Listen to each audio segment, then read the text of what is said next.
Just a few things going on here. A couple questions about my last project is the Haida hose planter. The biggest comment or question is, why didn't I put a reel on that?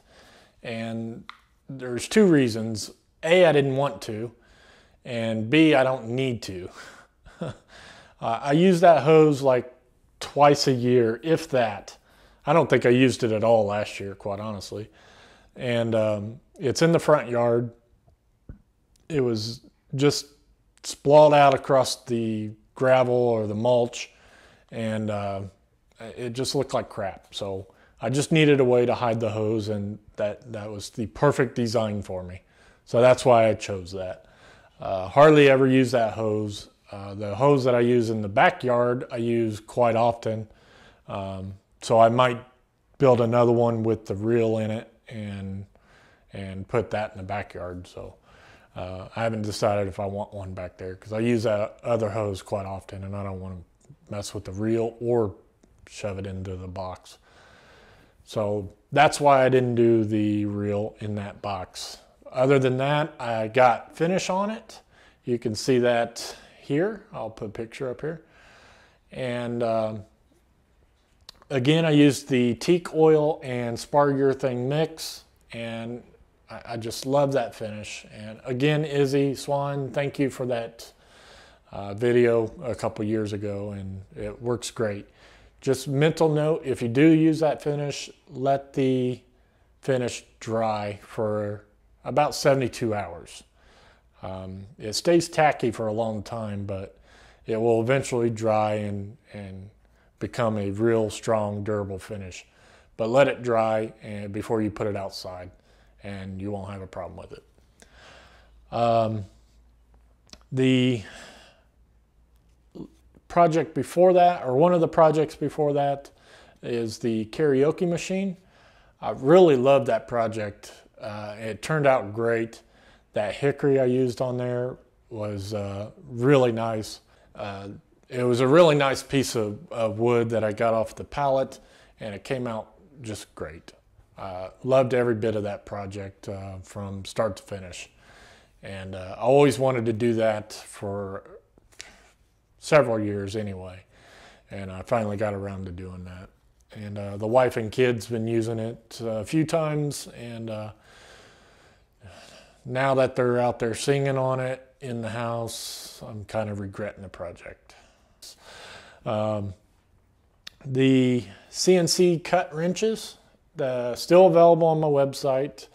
I got about 30 of them or so left. I got a few of the plywood versions left, and that's what the picture is on the website. But my final production run is in poplar, and I still got to sand a little bit and round the edges on the poplar one. I wasn't rounding the edges on the plywood one, but somebody made a comment that it might be a little nicer if they were rounded, and it might be. I don't think it's necessary, but I'll round them off.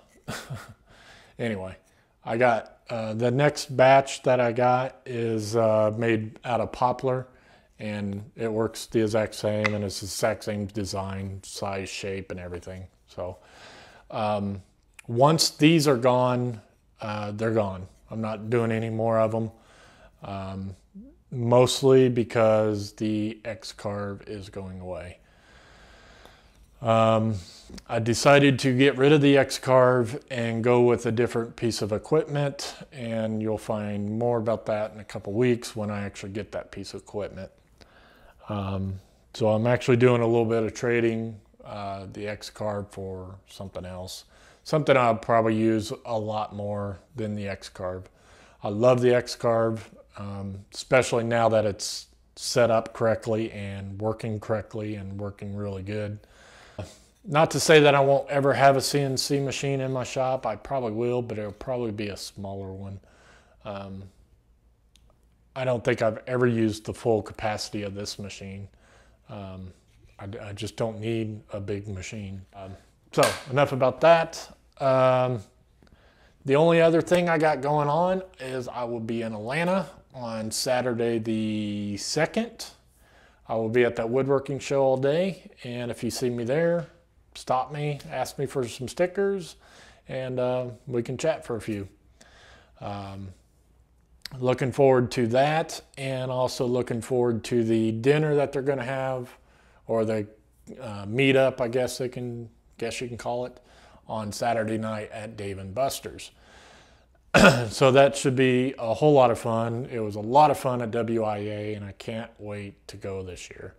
We are leaving out tomorrow, probably about 7 or 8 o'clock in the morning, and driving the 10 hours to Atlanta. So that ought to be fun, going through Atlanta right at 5 o'clock. Bob Lee's Woodshop, sorry. Thank you very much for your sticker. Jackman Works, thank you. Got another one from Miter Mike, and yes, Mike, I did get your sticker earlier, but I put it up there anyway. So thanks again. OG Timbercraft, the Shoeless Craftman, sorry. Cutthroat Woodworks.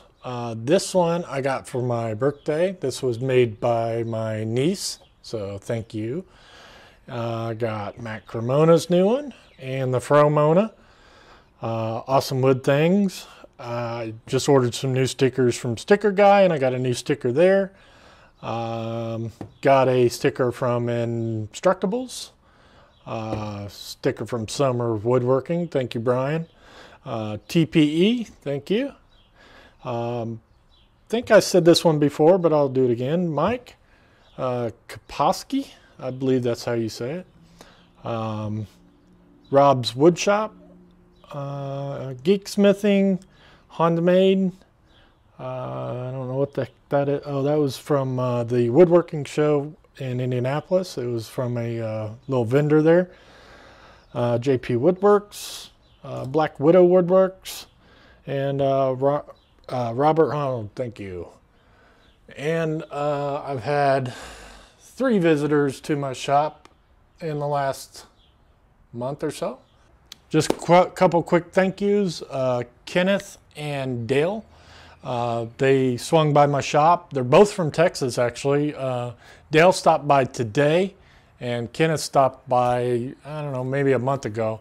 And we just talked shop for a little bit, and hung out in the shop for a moment. And they wanted to swing by and say hi, and I let them in. A few ways to get my stickers. I do get questions on that all the time. In every one of my videos, guys, down below in the description box is my P.O. box.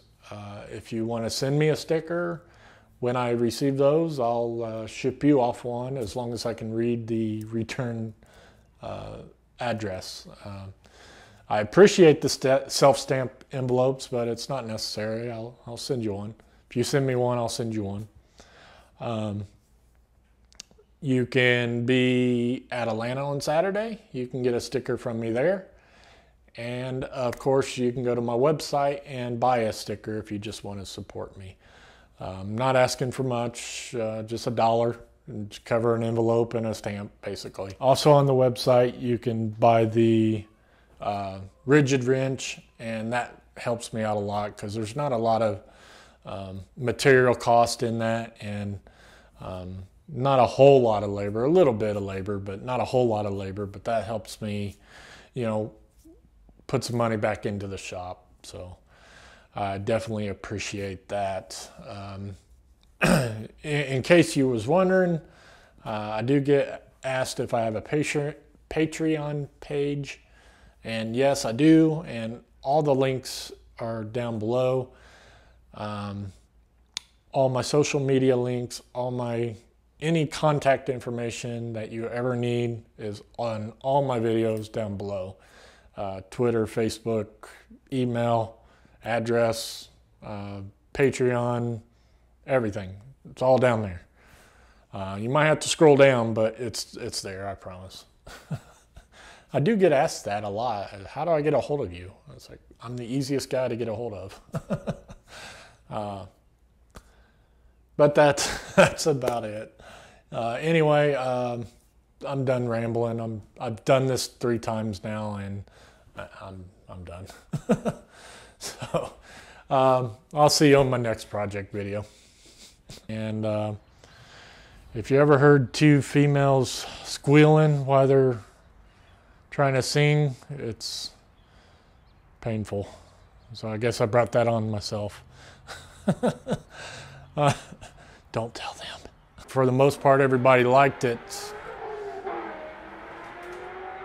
Thank you for that, and that was a lot of fun. I gotta get my dog. How the hell do you open that door? Damn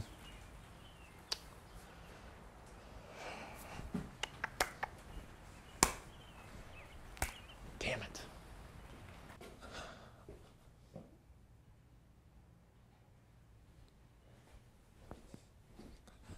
I forgot to turn the camera off.